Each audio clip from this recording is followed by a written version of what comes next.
everyone, this is Chandni Dhanani and I welcome you all to Magnet Brains Hindi, एक ऐसा channel जहां आपको मिलती है क्लास 6 से लेके 12 तक की पूरी हिंदी मीडियम की जो स्कूल एजुकेशन है बिल्कुल फ्री ऑफ कॉस्ट। यानी कि ऐसा बिल्कुल भी नहीं है कि आप एक दो वीडियोस देखोगे और फिर आपसे कहेंगे कि भैया पेमेंट करो फिर वीडियो देखना, ऐसा कुछ नहीं होने वाला। आपके लिए पूरा कोर्स जो है वो बिल्कुल मुफ्त और टॉप नॉच क्वालिटी कंटेंट के साथ अवेलेबल है।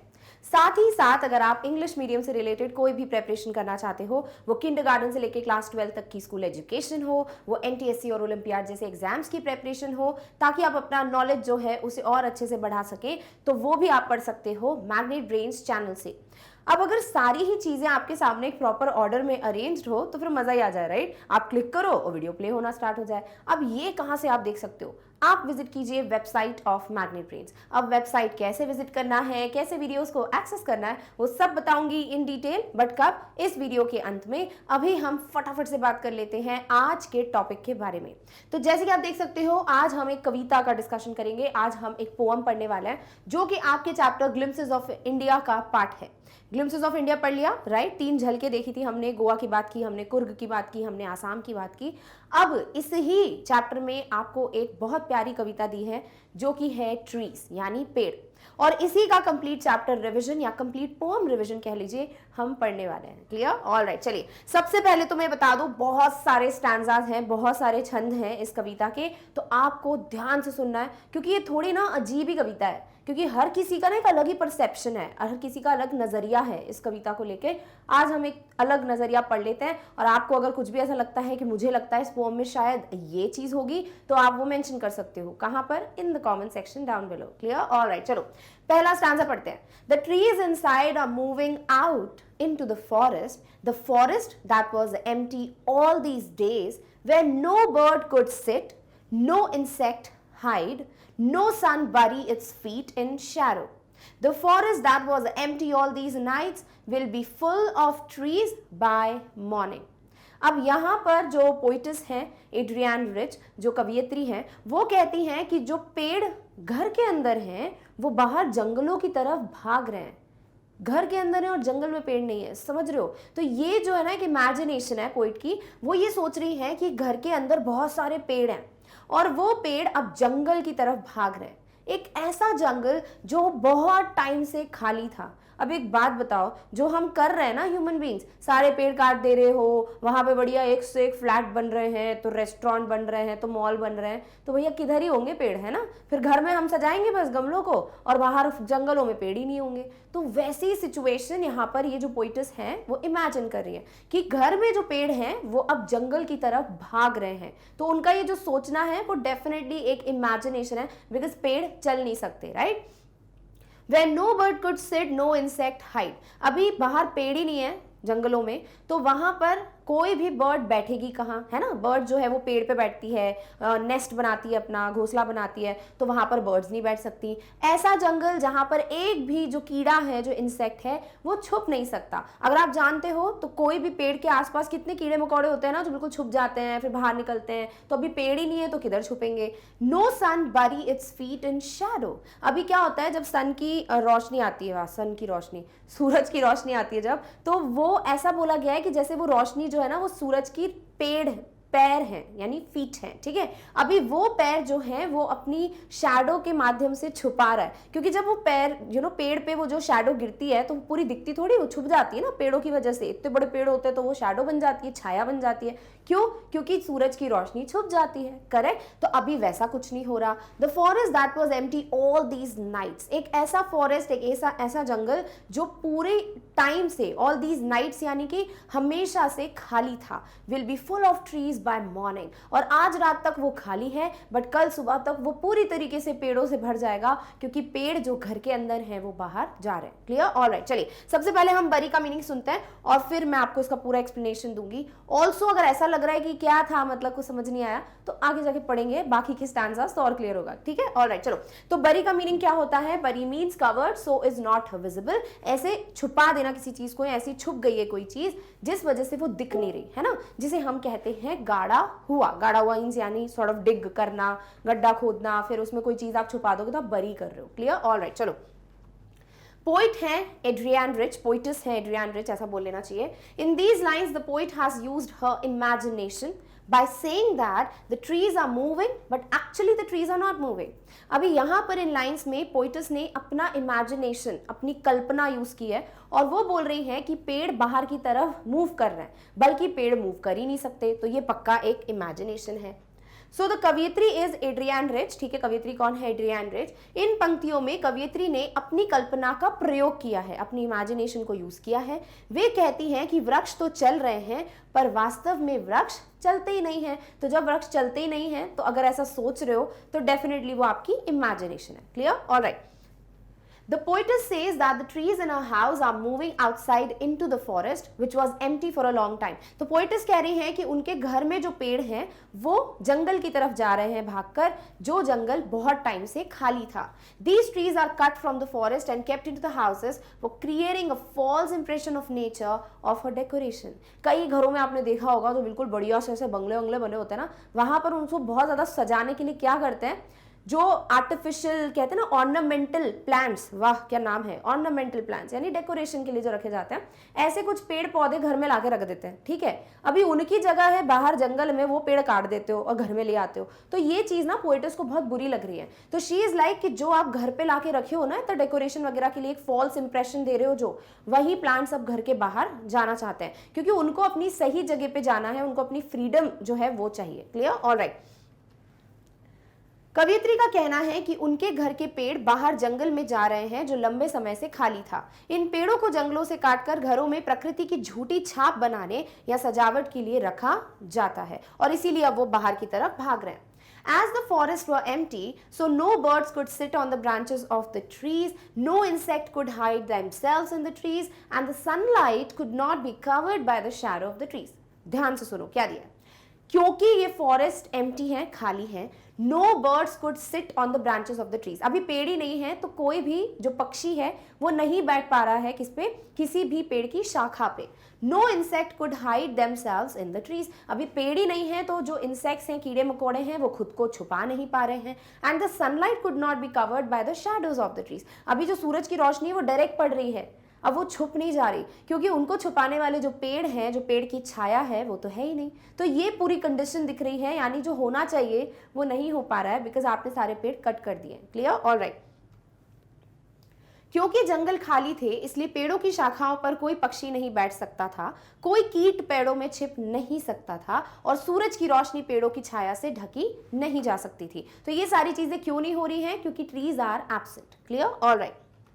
The poetess says that as the trees are moving out, the forest which were empty all these nights will be full of trees up by the morning. और poetess कहती हैं कि क्योंकि अभी तक जंगल पूरा खाली था और अब पेड़ घर के बाहर जा रहे हैं तो इसीलिए पूरा जंगल जो है इन पेड़ों से भरपूर भर जाएगा. क्लियर? ऑलराइट. कवियत्री का कहना है कि जैसे जैसे पेड़ बाहर जा रहे हैं वैसे जंगल जो इन सारी रातों में खाली थे सुबह तक पेड़ों से भर जाएंगे. तो फाइनली वो अपनी जगह पे पहुंच जाएंगे जहां पर उन्हें एक्चुअली होना चाहिए. क्लियर? ऑलराइट. चलिए अब बात करते हैं नेक्स्ट स्टैंजा की. देख सकते हो कितना मतलब हाईलाइटेड है बिकॉज बहुत डिफिकल्ट वर्ड्स हैं. ठीक है, तो ध्यान से सुनने का है. All night the roots work to disengage themselves from the cracks in the veranda floor, the leaves strain towards the glass, small twigs stiff with exertion. अरे बाप रे, इतने सारे शब्द. ध्यान से सुनो. पूरी रात भर जो पेड़ों की जड़ें हैं, रूट्स हैं, वो मेहनत कर रही हैं. क्या कर रही है वो? To disengage themselves. इंगेज का मतलब क्या होता है? जब इंगेजमेंट होती इसका मतलब क्या हुआ भैया? लाइफ टाइम बंध गए. राइट? तो वैसे ही इंगेज यानी बंध जाना, डिसएंगेज यानी अपने आप को अलग करना. राइट? तो अपने आप को अलग कर रहे हैं from the cracks in the veranda floor. भाई जो जमीन है उस पे पेड़ होगा. राइट? तो वो जो कमरे का जो फ्लोर है, फर्श है, उस पे जो क्रैक्स हो गए थे पेड़ों पे, उससे, पेड़ों पे नहीं मतलब फर्श पे हो गए थे क्रैक्स, उससे अपने आप को अलग करने की कोशिश कर रहे हैं और यही काम कर रहे हैं कौन? पेड़ों की जड़ें. The leave strain towards the glass. अब वहां पर ग्लास वगैरह का कुछ बना हुआ है अगर रूम में, तो पेड़ जो है वो अपना सॉर्ट ऑफ फोर्स लगा रहा है किस पे? उस कांच पे. Small twigs stiff with exertion. और इतना ज्यादा थकान हो गई है, इतना ज्यादा एक ही जगह पे थे वो, कि जिस वजह से जो ट्विग्स हैं, जो छोटी छोटी शाखाएं हैं, वो क्या हो जा रही हैं? वो बहुत ज्यादा ट्विस्ट हो गई हैं या स्टिफ हो गई हैं, यानी बहुत ज्यादा ऐसे कड़क हो गई है, कोई मूवमेंट नहीं हो रही है। क्लियर? ऑलराइट, चलिए फटाफट से इसका मीनिंग देखते हैं। Disengage themselves, this means to separate themselves, खुद को अलग करना। सो खुद को अलग करना इज डिसएंगेज। वेरांडा मतलब a roofed platform along the outside of a house, यानी घर के बाहर नहीं, जो एक पूरा प्लेटफॉर्म बना रहता है, जैसे आप किसी के घर के एंटर कर रहे हो तो बिल्कुल एंट्रेंस पे जो पूरा एक बाहर का एरिया होता है ना, उसको वेरांडा कहते हैं, विच इज बरामदा। और स्ट्रेन है मेक एफर्ट्स टू मूव, यानी कि तनाव, एक स्ट्रेन यानी तनाव, एक बहुत ज्यादा फोर्स। नेक्स्ट है ट्विग्स और एक्सर्जन। ट्विग्स मतलब स्मॉल स्टेम, छोटी छोटी जो टहनियां होती है ना, उन्हें ट्विग्स कहा जाता है। और एक्सर्जन मतलब मेहनत, एफर्ट या परिश्रम। क्लियर? ऑलराइट, चलो नेक्स्ट बात करते हैं। Long crammed boughs shuffling under the roof like newly discharged patients, half dazed moving to the clinic doors. अभी क्या दिया हुआ है? Long crammed boughs shuffling. अभी सबसे पहले आप ये देख लो, क्रैम्ड आई गेस आपको पता होगा, बोज मैं बता देती हूँ। सो क्रैम्ड मींस रेस्ट्रिक्टेड, यानी एक तरीके से सीमित है, ठीक है, तंग है। बोज हम ब्रांचेस को कहते हैं, यानी टहनियों को कहते हैं। और shuffling means moving rapidly from one position to another, shuffle करते हैं ना एक जगह से दूसरी जगह, दैट इज पैर घसीट कर चलना, सॉर्ट ऑफ शफल करना एक जगह से दूसरी जगह पर। क्लियर? ऑलराइट, चलो सो यहां दिया है बहुत टाइम से जो क्रैम्ड है, सीमित है, कौन सी टहनियां बहुत टाइम से एक ही जगह पे है, तो वो थोड़ा मूव कर रही है, शफल कर रही है अंडर द रूफ, रूफ के नीचे, छत के नीचे। लाइक न्यूली डिस्चार्ज पेशेंट्स, जैसे कि बहुत टाइम तक कोई हॉस्पिटलाइज हो जाता है, अगर कोई पेशेंट है जो बहुत टाइम से हॉस्पिटल में एडमिट है, तो उनका क्या होता है कि पूरा टाइम बेड पे रहना और उनका सब कोई ट्रीटमेंट चल रहा होता है। फिर जब वो डिस्चार्ज होते हैं तो ऐसा लगता है ना कि मतलब पूरी बॉडी जो है वो स्टिफ हो गई है, फिर वो बाहर आते हैं तो वो बिल्कुल भी ऐसे, एक तो दवाइयों का पूरा नशा होता है, तो सॉर्ट ऑफ हाफ डेज्ड हैं, होश ही नहीं है क्या चल रहा है, और ऐसा लगता है कि बहुत टाइम बाद वो मूव कर रहे हैं, राइट? तो वैसा ही पेड़ों के साथ है, इतने टाइम से वो घर में बंद हैं और अब वो थोड़ा थोड़ा मूव कर रहे हैं। तो बिल्कुल ऐसा लग रहा है जैसे कि जो पेशेंट्स होते हैं ना, जो अभी अभी डिस्चार्ज हुए हैं हॉस्पिटल से, कैसे होते हैं वो? हाफ डेज्ड, मतलब ज्यादा होश नहीं होता उनको, है ना, and they move. Clear? Alright, चलो हाफ डेज का मीनिंग देख लेते हैं फटाफट से। Half dazed means half conscious, यानी आधा स्तब्ध, सॉर्ट ऑफ आधा होश में आधा नहीं, हाफ डेज्ड। क्लियर? ऑलराइट, चलो अब फटाफट से इसका एक्सप्लेनेशन देख लेते हैं। So in these lines the poets says that it seems like the trees work silently in the night in order to get free from the boundaries of the house। अभी poet's बोलती है, ऐसा लगता है मेरे को कि जो घर में पेड़ है ना, वो चुपचाप राहत को शांति से काम कर रहे हैं कि खुद को वो अलग कर सके, इस घर के बाहर आ सके। तो वो शांति से उनका काम चल रहा है to get free from the boundaries, जो एक पूरी तरीके से उनको रोक के रखा है ना, जो हर जगह से सीमाएं लगा दी हैं, उससे वो बाहर आना चाहते हैं। The roots of the trees work all night to free themselves to the cracks of the veranda floor। भाई जो फ्लोर है वेरांडा का, जो पूरा फर्श है, वहां से अपने आप को अलग करने की कोशिश कर रही हैं। कौन? पेड़ों की जो जड़ें हैं, जो रूट्स हैं वो। क्लियर? ऑलराइट, इन पंक्तियों में कवयित्री कहती हैं कि ऐसा लगता है जैसे घर की सीमाओं से मुक्त होने के लिए पेड़ रात में चुपचाप काम करते हैं, ताकि किसी को पता ना चले और वो बहुत जल्द इस घर से बाहर चले जाएं। बरामदे के फर्श की दरारों से खुद को मुक्त करने के लिए पेड़ों की जड़ें पूरी रात काम करती हैं, वो पूरा टाइम मेहनत कर रही है कि अब हम यहाँ से अलग हो जाएं। The leaves of the trees try very hard to put a lot of pressure on the window glass so that could break and go outside। और जितने भी पेड़ की जो पत्तियां हैं, जो लीव्स हैं, वो पूरी कोशिश कर रही है कि वो एक फोर्स लगाएं किस पे? ग्लास पे, जो भी कांच का बना हुआ है, विंडो, खिड़की, ताकि वो कांच टूट जाए और वो बाहर चले जाएं। द स्मॉल ट्विग्स, ट्विग्स मैंने आपको पहले बता दिया, the top most parts of the branches, यानी बिल्कुल छोटी छोटी जो टहनियां होती है ना ब्रांच पे, उसे कहते हैं twig, have become very hard due to applying too much pressure to free themselves. और ये बहुत ज्यादा सख्त हो गई हैं ये जो टहनियां हैं, क्योंकि उन्होंने बहुत प्रेशर अप्लाई करा है खुद को फ्री करने के लिए, और इस वजह से बहुत ज्यादा एक स्ट्रेन पड़ गया है। क्लियर? ऑलराइट, पेड़ों की पत्तियां खिड़की के शीशे पर बहुत दबाव डालने की कोशिश करती हैं ताकि वे उसे तोड़ सकें और बाहर जा सकें। छोटी टहनियां यानी शाखाओं का सबसे ऊपरी भाग जो होता है उसे कहते हैं ट्विग, खुद को मुक्त करने के लिए बहुत अधिक दबाव डालने के कारण बहुत सख्त हो गई हैं। Clear? Alright, The larger branches of the trees have shrunk and had bent because of being inside the walls and under the roof where they cannot grow much। और जो भी बड़ी बड़ी ब्रांचेस हैं, जो शाखाएं हैं ना, have shrunk मतलब बहुत ऐसे shrunk हो गई, यानी सिकुड़ गई हैं, and had bent और थोड़ी झुक गई हैं। Clear, because of being inside the walls and under the roof, क्योंकि देखो घर की जो रूफ है वो थोड़ी बड़ी होगी, है ना, बट पेड़ तो बड़ा होगा, करेक्ट। अभी जंगल में क्या है, sky is the limit, right, तो आसमान तक कितना भी बड़े हो जाए पेड़ थोड़ी उनके लिए कोई बाउंड्री होगी, करेक्ट। बट घर में तो भैया जो छत बनी हुई है, ऐसे थोड़ी पेड़ बोलेगा ऊपर शिफ्ट हो तो वो शिफ्ट हो जाएगी, ऐसा तो होगा नहीं। तो जो पेड़ की जो ऊपर की शाखाएं हैं वो बढ़ती जा रही हैं और ऊपर जो है वो जगह ही नहीं है, तो क्या होगा, अब ऐसे से कुछ बढ़ता जाएगा तो ये क्या होगा, झुक जाएगा इसके प्रेशर से, तो वो बेंट हो गई हैं और सिकुड़ गई हैं, where they can not grow much, तो वो और ग्रो नहीं कर सकते हैं, क्या, पेड़ घर के अंदर, क्लियर, ऑलराइट। दीवारों के अंदर और छत के नीचे होने के कारण पेड़ों की बड़ी शाखाएं सिकुड़ गई हैं और झुक गई हैं, जहां वे ज्यादा नहीं बढ़ सकते, क्लियर, ऑलराइट।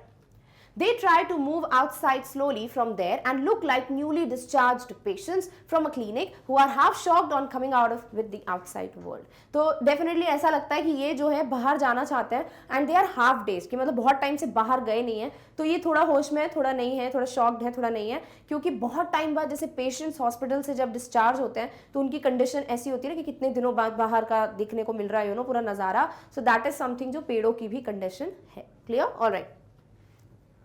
वे वहां से धीरे धीरे बाहर निकलने की कोशिश करते हैं और एक चिकित्सालय से नए डिस्चार्ज मरीजों की तरह दिखते हैं, डिस्चार्ज मतलब जो अभी अभी छूटे हैं, जो बाहरी दुनिया से बाहर आने पर आधा हैरान है, क्लियर, ऑलराइट। अब आ जाते हैं थर्ड स्टैंजा पे। देखो अभी भी ऐसा लग रहा होगा कि पढ़ क्या रहे हैं, मतलब क्या कहना चाह रहे हैं, अभी लास्ट में मैं बताऊंगी आपको एग्जैक्टली क्यों लिखी है पोम, ठीक है। So I sit inside, doors open to the veranda, writing long letters in which I scarcely mention the departure of the forest from the house. The night is fresh, the whole moon shines in a sky still open.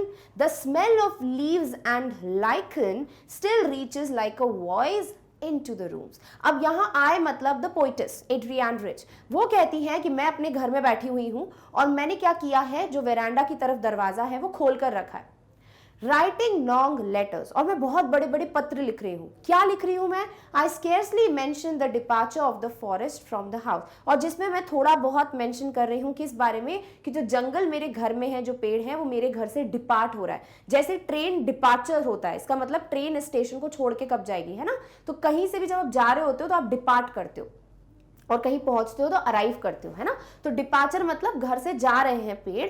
The night is fresh, रात बहुत ज्यादा fresh है। The whole moon shines, पूरा चांद चमक रहा है। इन अ sky still open, और आसमान जो है वो बिल्कुल खुला आसमान है, खुला आसमान, यू अंडरस्टैंड राइट, पूरा क्लियर आसमान, नो बादल, कोई क्लाउडीनेस नहीं है। The smell of leaves and lichen, पत्तियों की खुशबू, और लाइकन यानी कि जो पूरी तरीके से यहाँ पे नहीं, इसे जम जाता है पेड़ पे, आपने देखा होगा, इसे लाइकन कहते हैं, क्लियर।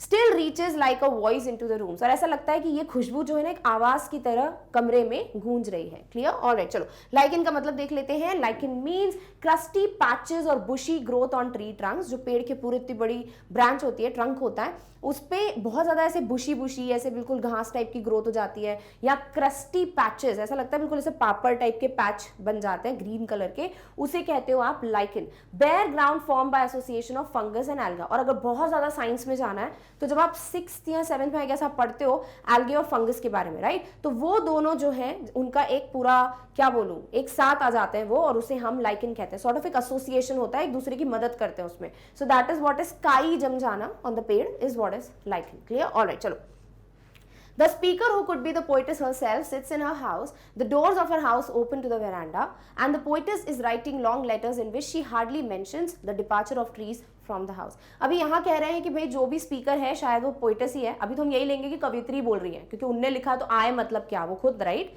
तो वो जो है कहती हैं कि उनके घर का जो दरवाजा है वो वेरांडा की तरफ उन्होंने खोला छोड़ा है ताकि चले जाए पेड़, ठीक है, उन्होंने खुद खोल के रखा है डोर। और पोइटस लिखती हैं कि मैं बहुत बड़े बड़े पत्र तो लिख रही हूँ, बट उसमें मैंने बहुत कम मेंशन किया है किस बारे में, कि पेड़ मेरे घर को छोड़कर जा रहे हैं, clear, alright.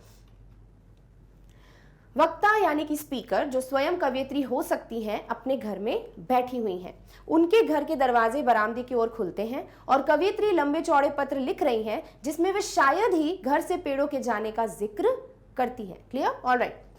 The poet says that the night is fresh and the whole moon is shining in the open sky. Poets कहती हैं कि भाई बहुत प्यारी नाइट है, इट्स ऑल फ्रेश, ठीक है, और जो होल मून है यानी पूरा चांद जो है वो चमक रहा है। The smell of leaves and lichen reaches the poet like a voice coming from the rooms of the house. और ये जो खुशबू आ रही है पत्तियों की और काई की भी एक स्मेल होती है अजीब सी, वो खुशबू ऐसा लग रहा है उनको कि जैसे आवाज की तरह उन्हें सुनाई दे रही है, बिकॉज उस खुशबू को वो उनके जैसे शब्दों की तरह महसूस कर सकती है। और यही चीज होता है, कवि कवित्री बहुत अलग इमेजिन करते हैं, राइट? तो उन्होंने इस खुशबू को वॉइस की तरह इमेजिन किया है। Done, all right. कवित्री कहती है कि रात ताजी है, बहुत ज्यादा फ्रेश है और पूरा चांद खुले आसमान में चमक रहा है। पत्तों और लाइकन की महक कवि तक पहुंचती है जैसे घर के कमरों में कोई आवाज आती हो। Clear, all right. नेक्स्ट है my here is full of whispers which tomorrow will be silent. Listen, the glass is breaking. The trees are stumbling forward into the night. Winds rush to meet them. The moon is broken like a mirror. Its pieces flash now in the crown of the tallest oak. अब यहाँ पर जो poetess है कह रही है कि मेरे सर में या मतलब हेड में मतलब पूरी तरीके से लग रहा है कि विस्परिंग साउंड है। विस्परिंग मतलब खुसफुसाना, ठीक है? तो ऐसी उनको आवाजें सुनाई दे रही हैं और कल शांति हो जाएगी। क्यों? क्योंकि कल ये सारे पेड़ जा चुके होंगे। सुनो, वो हमें कहती है कि सुनो, द ग्लास इज ब्रेकिंग, यानी अब विंडो का जो कांच है वो टूट रहा है। The trees are stumbling forward, और जो भी पेड़ है वो आगे की तरफ आ रहे हैं। इनटू द नाइट, पूरी तरीके से रात है और वहां पर पेड़ बाहर निकल रहे हैं। Winds rush to meet them, पूरी जो आंधी है, जो हवा है, वो आ गई है पेड़ों से मिलने के लिए। The moon is broken like a mirror, ऐसा लग रहा है कि चांद जो है वो टूट चुका है जैसे कि एक कांच टूट जाता है। It's pieces flash now in the crown, और ऐसा लगता है कि वो जो कांच के टुकड़े हैं वो फ्लैश कर रहे हैं, चमक रहे हैं। In the crown of tallest oak, oak tree होता है, पेड़ होता है, सबसे बड़ा पेड़, ठीक है, ऑलमोस्ट सबसे बड़ा नहीं, मतलब बहुत बड़ा पेड़ होता है, उसका ऐसा लग रहा है कि ताज जो है वो बना हुआ है। पेड़ का जो ऊपर का आप हिस्सा देखते हो उसको ऐसा लग रहा है जैसे वो ताज है, क्राउन है, और उसमें चमक रही है चांद की रोशनी। Clear, alright. चलिए सबसे पहले विस्पर्स, स्टम्बलिंग, फ्लैश ओक पढ़ लेते हैं। विस्पर्स मींस मरमर यानी खुसफुसाहट, बड़बड़ाहट, और स्टम्बलिंग मतलब ट्रिप ओवर, यानी एक के बाद जल्दी से निकल रहे हैं ना घर से। ऐसा नहीं होता जैसे आपने कभी कोई मूवी देखी हो जहां पे बहुत सारे कैदी होते हैं, एकदम से गेट खुलता है तो एक के पीछे पे गिरते जाते हैं, मतलब एक साथ सब निकलते हैं। वैसे ही पेड़ जो है वो एक साथ निकल रहे हैं तो एक के आगे एक गिरते जा रहे हैं, ठोकर खाते जा रहे हैं। फ्लैश मतलब ग्लेयर और शाइन, यानी कि चकाचौंध, चमक, बहुत ज्यादा चमचमाहट। Clear, alright. ओक के बारे में भी पढ़ लेते हैं, फिर इसका एक्सप्लेनेशन देखेंगे। Oak means a large strong tree generally used for making furniture, बहुत बड़ा पेड़ होता है और इसकी लकड़ी को ज्यादातर फर्नीचर बनाने के लिए यूज करा जाता है, जिसे हम बलूत का पेड़ कहते हैं। Clear, alright. चलो, The speaker listens to the sounds coming from the leaves and lichens on the trees. अब इनको ये सारी आवाजें सुनाई दे रही हैं तो वो बड़बड़ाहट वो सुन सकती हैं। These sounds will not be present on the next day as the trees will have moved out into the forest in the night. अब ये अगले दिन आवाज नहीं सुनाई देगी, साइलेंस हो जाएगा, क्योंकि वो घर के बाहर सारे पेड़ जा चुके होंगे। वक्ता पेड़ों पर पत्तियों और लाइकिन से आने वाली आवाजों को सुनती हैं। वे ध्वनियां अगले दिन उपस्थित नहीं होंगी क्योंकि पेड़ रात में जंगल में चले गए होंगे। The poet can hear the glass breaking. As the glass breaks, the trees hurry to go outside. और पोइट्रेस जो है, जो कवियत्री हैं, वो ये चीज सुन सकती हैं कि ग्लास ब्रेक हो चुका है और कांच टूट गया तो अब पेड़ आराम से बाहर जा सकते हैं। In their hurry, they fall on each other and get stuck at different places. Definitely सबको जल्दी है कि हम बाहर निकले, और इस वजह से एक दूसरे से ठोकर खाते हैं, एक दूसरे से टकरा जाते हैं, क्योंकि सबको बहुत जल्दी है बाहर आने की। कभी शीशा टूटता हुआ सुन सकती हैं, एंड जैसे ही शीशा टूटता है पेड़ बाहर जाने की जल्दी करते हैं। हड़बड़ी में वे एक दूसरे पर गिर पड़ते हैं और अलग अलग जगहों पर फंस जाते हैं। Clear, alright. As the trees go in the open, it seems that the wind is rushing or moving fast towards them to meet them. ऐसा लगता है जैसे ही बाहर आ रहे हैं पेड़ तो जो विंड है, जो हवा है, वो उनसे बाहर मिलने आ गई है। After going out into the forest, the tall trees stand straight in the forest. अब बिल्कुल सारे बड़े बड़े पेड़ सब जंगल में आ गए।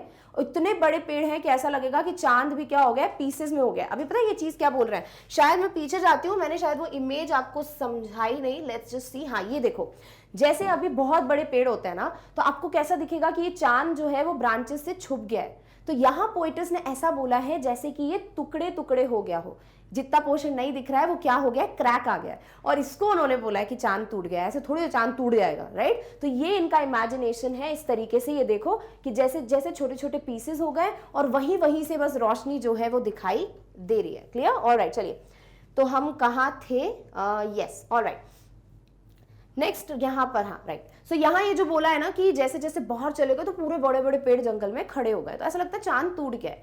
जैसे जैसे पेड़ खुले में जाते हैं ऐसा लगता है कि हवा दौड़ रही है और उनसे मिलने के लिए तेजी से उनकी ओर बढ़ रही है। जंगल में जाने के बाद ऊंचे ऊंचे पेड़ सीधे जंगल में खड़े हो जाते हैं, और इससे होता क्या है, its branches cover the moon due to which it looks like a broken mirror. पूरी जो टहनियां हैं वो चांद को कवर कर लेती हैं और ऐसा लगता है जैसे कि ये टूटा हुआ कांच हो। The broken pieces of the moon seems like a crown of the tallest oak tree, और ऐसा लगता है कि जो टूटा हुआ मिरर है या चांद है वो एक ताज की तरह दिखता है, क्राउन की तरह दिखता है। किसका? ओक ट्री का, जो एक बहुत ही बड़ा पेड़ होता है। इसकी शाखाएं चंद्रमा को ढक लेती हैं जिसके कारण यह टूटे हुए दर्पण जैसा दिखता है। चंद्रमा के टूटे हुए टुकड़े सबसे ऊंचे ओक के पेड़ के मुकुट की तरह लगते हैं। Clear? All right, and we are done. अब आपको लग रहा होगा क्या समझ आया, राइट? तो मैं फटाफट से आपको बता देती हूँ कि हमको इस पोएम से समझ क्या आया। Again let's go back here, फिर हम वेबसाइट के बारे में डिस्कस करेंगे। तो देखो इस पोएम के ना 2 डिस्क्रिप्शंस हैं। सबसे पहला तो इसको ट्रीज के हिसाब से अगर समझते हो तो यहाँ पोइट्स ये कह रही हैं कि कोई भी हो, वो इंसान हो, वो जानवर हो, वो पेड़ पौधे हो, सबको आज़ादी का हक है और जो चीज़ जहाँ होनी चाहिए उसे वहीं रहने देना चाहिए। हमें ना ऐसे नहीं करना चाहिए चीज़ें कि जैसे हम पेड़ काट दे रहे हैं, हम बिल्डिंग्स बना रहे हैं, फ्लैट्स बना रहे हैं जिससे हमारी सहूलियत हो, पर क्या हम ये समझ रहे हैं कि हम पर्यावरण को कितना नुकसान पहुंचा रहे हैं, राइट? तो पोइट्स यही कह रही हैं कि हम जो जंगल है जहाँ पर पेड़ सारे होने चाहिए उन्हें हमने खाली छोड़ दिया है और सारे पेड़ वगैरह हम घर पे सजा के रख रहे हैं या पेड़ पौधे हम घर पे लगा रहे हैं, तो इससे क्या ही मतलब होगा। जो चीज़ जहाँ होनी चाहिए वहीं रहने दो, और वही वो चीज़ बोल रही है। सेकेंड यहाँ पर जो चीज़ है वो ये है कि इन पेड़ों को फीमेल से, वुमन से, एक महिला से कंपेयर किया गया है कि बहुत टाइम से, या पहले की बात हो रही है, ठीक है, अभी नहीं, अभी तो बहुत चीज़ें चेंज हो गई हैं। पहले की अगर हम बात करते हैं तो जो महिलाएं हैं वो घर में ही रहती थी, उनको सिर्फ घर में रखा जाता था, सिर्फ घर के काम करो, वही करो जो बिल्कुल रूल्स बनाए गए हैं, और बाहर की लाइफ उनके लिए कुछ होती ही नहीं थी, राइट? तो वो चीज़ यहाँ पे उन्होंने बोली है कि जैसे कि कोई भी जो पेड़ है यानी जो महिलाएं हैं वो घर में कैद हैं, बहुत टाइम से वो अंदर है और वो पूरी कोशिश करना चाहती है कि हम बाहर आए, है ना? और वही बोला है कि पेड़ को बाहर आना है। बाहर की दुनिया जहां पर फीमेल का बहुत बड़ा रोल है वो खाली है, क्योंकि विमेन जो है या वुमन जो है उसको तो घर में बिठा के रखा है, राइट? पुरानी बात कर रही हूँ, अभी की बात नहीं कर रही हूँ। ऑल्सो अब ये जो फीमेल्स हैं अब उनको लग रहा है कि नहीं, अब हमें बाहर आना है, और अब वो कोशिश कर रही हैं दुनिया में बाहर आने की, खुद का एक आइडेंटिटी बनाने की और प्रूव करने के लिए कि हम कम नहीं हैं। साथ ही साथ यहाँ पर जैसे ही वो जो फीमेल्स हैं वो बाहर आएंगी तो क्या होगा भाई, पूरा जो बोला ना कि forest will be full of trees, यानी अब बाहर दुनिया में हर जगह देयर विल बी विमेन, हर जगह महिलाएं होंगी और उनका एक अलग ही आइडेंटिटी होगा, उनका एक अलग ही कंट्रीब्यूशन होगा, और वही चीज यहाँ पे बताई गई है। तो ये है पोएम जहां पर आपको इतनी सारी चीजें बताई, लग रहा था ना हम पढ़ क्या रहे हैं, तो ये है इसका मतलब कि यहाँ पर बोला है कि हर किसी को फ्रीडम का एक हक है, ठीक है? किसी की भी आज़ादी हमें नहीं छीननी चाहिए, वो जानवर हो, वो पेड़ हो, वो इंसेक्ट हो या कोई भी हो। साथ ही साथ जो फीमेल्स हैं अभी जिनको बहुत ज़्यादा यहाँ पर उनकी वैल्यू है, उनको सारे राइट्स हैं जो पहले नहीं हुआ करते थे, तो अब वो बाहर आ गई हैं और अब एक ताज है, यानी कि अब फीमेल्स जो हैं वो क्या है, इस दुनिया का एक क्राउन है और वो अब चमक रही हैं, यानी कि वो बहुत कुछ कर पा रही हैं। तो बस यही पोइट जो है इन दोनों चीज़ों के बारे में बताना चाहती हैं। पहला जो ट्रीज वाला है वो तो आपको क्लियर हो गया, दूसरा जो छुपा हुआ हिडन मैसेज है वो ये था। क्लियर? अब समझ आ गया पोएम क्यों पढ़ रहे थे, राइट? Done, all right. चलो अब फटाफट से डिस्कस कर लेते हैं अबाउट द वेबसाइट, बिकॉज अगर आप ये वीडियो देख चुके हो और आपको इसी तरीके से अगर बहुत सारे वीडियोस को एक्सप्लोर करना है तो एक सही और इजी सा विकल्प होना चाहिए, and that is the website of our channel. क्या कर सकते हो आप, बस जाओ गूगल पे, टाइप करो magnetbrains.com। जैसे ही वेबसाइट को आप क्लिक करोगे ना, आपके सामने ये पेज डिस्प्ले होगा। अब इस पेज पे आपके सामने सारे ऑप्शंस हैं। इंग्लिश मीडियम का कुछ पढ़ना चाहते हो, क्लिक करो, बहुत सारी चीजें हैं, डेफिनेटली आप अपना नॉलेज बढ़ा सकते हो, तो क्लिक करना और एक्सप्लोर जरूर करना। साथ ही साथ हिंदी मीडियम का कोई पढ़ना है सब्जेक्ट, क्लिक कर देना, बाकी की बात हम करेंगे। ऑल्सो एनटीएससी और ओलंपियाड जैसे एग्जाम्स की प्रेपरेशन से पता है क्या होता है, आपका अगेन जो ज्ञान है वो बहुत ज्यादा बढ़ता है। तो अगर आप चाहें तो कभी थोड़ा बहुत टाइम देके ये भी पढ़ सकते हो। क्लियर? All right. अब सपोज आपको हिंदी मीडियम का ही कोई चैप्टर पढ़ना है, तो आपने क्लिक किया, आपके सामने सारी क्लासेस के ऑप्शन आ गए किसी भी क्लास पे क्लिक करो ताकि सब्जेक्ट्स का ऑप्शन आए। क्लिक कर दिया क्लास 10th पे, देखो सारे विषय आ गए, सारे सब्जेक्ट्स आ गए। अब किसी भी एक सब्जेक्ट पे क्लिक करो जिसका टॉपिक पढ़ना चाहते हो। सपोज आपको पढ़ना है इंग्लिश की फर्स्ट फ्लाइट बुक, क्या करोगे, क्लिक करो, आपके सामने उससे रिलेटेड सारे जो पार्ट हैं, जो चैप्टर्स हैं वो आ जाएंगे। अब उस चैप्टर पे क्लिक करो जिसका वीडियो देखना चाहते हो। सपोज आपको देखना है अमांडा का कोई कंप्लीट चैप्टर रिवीजन, या फिर आपको देखना है नेल्सन मंडेला 100 ड्रेसेस, कोई भी एक क्लिक कर दो, आपके सामने उससे रिलेटेड वीडियो प्ले होना स्टार्ट हो जाएगा। सपोज आपने अमांडा पोएम पे क्लिक किया and you got the video. So this is how, इतना आसान हो जाता है आपके लिए वीडियोस तक पहुंचना। तो प्लीज वेबसाइट एक्सप्लोर जरूर करना है। Clear? All right. So with this हम आ चुके हैं आज के वीडियो के अंत में। आई होप आपको सारी चीज़ें क्लियर हो गई हैं। कोई भी अगर आपको डाउट है कमेंट सेक्शन में लिख के भेज देना, मैं हमेशा पढ़ती हूँ सारे कमेंट्स, ठीक है? तो कोशिश करूंगी उसका आंसर दे दूँ जब हम क्वेश्चन आंसर्स वगैरह डिस्कस करेंगे। साथ ही साथ अब हम मिलने वाले हैं अगले वीडियो में अगले टॉपिक के साथ, वो भी बहुत जल्द। तब तक खुद का सबका ध्यान रखिए। Thank you so much for watching. Bye.